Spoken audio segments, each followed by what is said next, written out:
So I hear that now that you know how to carry a conversation and start a conversation for that matter, you are now finding it hard to exit the conversation when a better opportunity arises and you don't want to seem disrespectful or rude for that matter. Don't worry, I got you, because in this video I'll be giving you 6 specific phrases that you can use to exit a conversation without seeming rude, disrespectful, or mean. Use these as your exit strategy to leave a conversation. Starting with number 1. Hey, it was really nice talking to you, but I'm gonna go grab another drink, okay? Now let me tell you why this phrase works. First of all, it's polite. You're acknowledging that it was really nice talking to them. And like I said before, if you make a person feel good about themselves, they like you even more. And you made that person feel good because it was what? It was really nice talking to them. You really enjoyed the conversation. And now you're letting your intentions be known that you're gonna go grab another drink. Not that that person was boring, but you're gonna go grab another drink. This has nothing to do with them. The conversation ending has nothing to do with the way that person was talking to you. It's a clear and understandable reason. You want another drink, so go grab it. Very casual, very non-confrontational, and this gives the person a natural stopping point. The way you wanna pull this off with your body though, is you wanna have a nice little soft smile and point your body away from the conversation. That gesture alone shows that you're ready to exit the conversation or go participate in something else. It signals that you're leaving, but in a more friendly, open way. Number 2, I should let you get back to what you're doing. It was so great meeting you though. With this phrase, you're showing respect to the other person by implying that his time is actually really important. I should let you get back to your activity, meaning that he is an important person. That'll make that person feel good. It shows that you're really thoughtful about the other person as well. Even if you're the person who really needs to leave, shifting the attention to the other person will make the person feel a lot better, which is what you want. You don't want to seem too rude because you have to leave. So end it off on a positive note. And that finishing touch at the end where you say, it was great meeting you though, it leads the conversation on a more positive note and personally gives them a sense of closure. And as you say this, you want to step back slightly and have a little nod. It shows that you're respectful of their time and gives them the chance to subtly close out the conversation as well. So more so like this. Hey, I should let you get back to what you're doing, but it was a pleasure meeting you though. Number 3, I'm gonna say hi to a few people.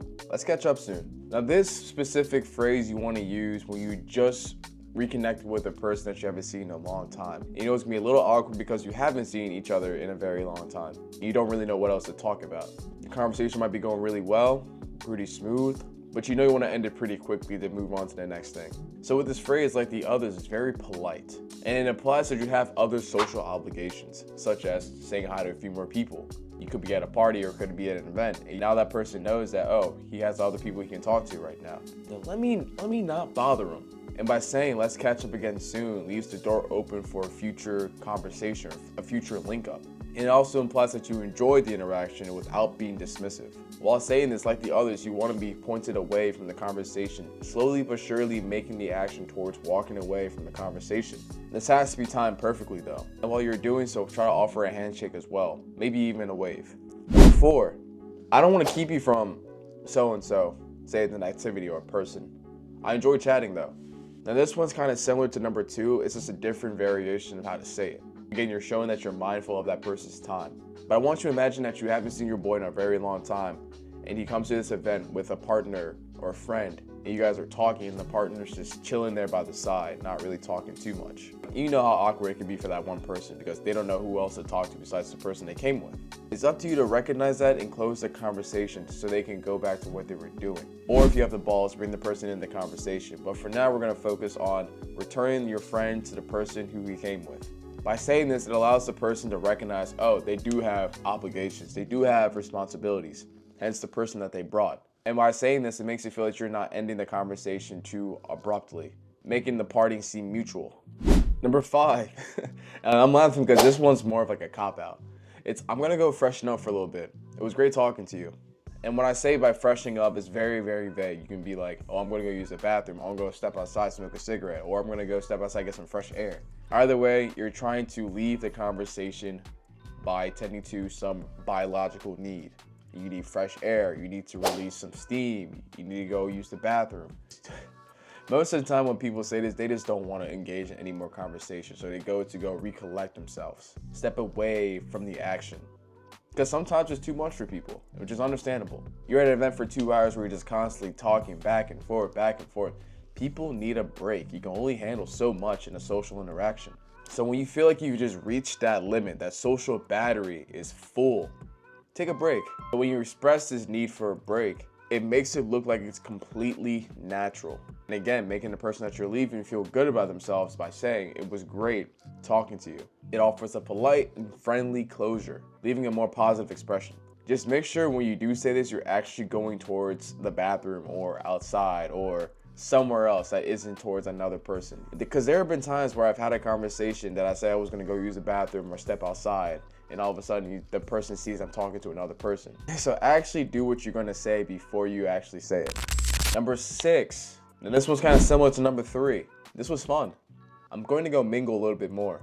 Have a great rest of your night. In my opinion, you kind of want to use this to a person that you don't plan on talking to throughout the rest of the night or ever for that matter. Not to be rude, not to be mean, not to be facetious, but you just want the conversation to be ended. You have no plans of talking to that person ever again, but you don't want to seem too rude. By using this phrase, it's a lot more upbeat, and it does show that you enjoyed the conversation, which you actually may have.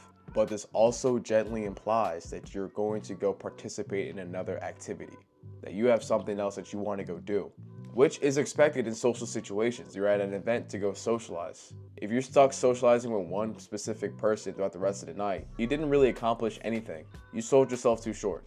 But at least with this phrase, by saying, have a great night, it's a very warm and polite send-off. It shows the person that you're saying goodbye to that you really care about how their night goes, hoping that they have a good, wonderful night. There's nothing too crazy behind that phrase, but subconsciously it makes that person feel way better, knowing that you actually care about their night by wishing them good luck, wishing them peaceful endeavors throughout the rest of the event. And with this, you want to include a small hand gesture, whether it's a little simple wave or a touch in their arm saying, it was a fun time, I gotta go mingle a little bit, I'll see you later, have a good night, which then signals your departure before you turn and walk away.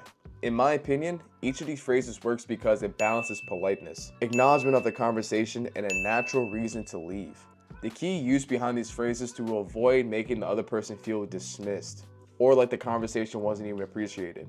And it is important to include proper body language when using these phrases, because this gently preps the person for your exit. And again, it makes it feel natural, more polite. The key here is to remain friendly and sincere throughout the whole departure as you're moving yourself physically out of the conversation. But yeah, let me know down in the comments section what other phrases you guys use to get yourself out of conversations. List them down in the comments below. But that's it for the video. I hope you guys liked what you heard. Please make sure to like, subscribe, and share to someone who needs to hear this. Specifically, anyone who doesn't really know how to exit a conversation without seeming like a dickhead. Other than that, develop a prodigy mindset and tackle your problems with everything you got. I believe in you. Take care. Peace.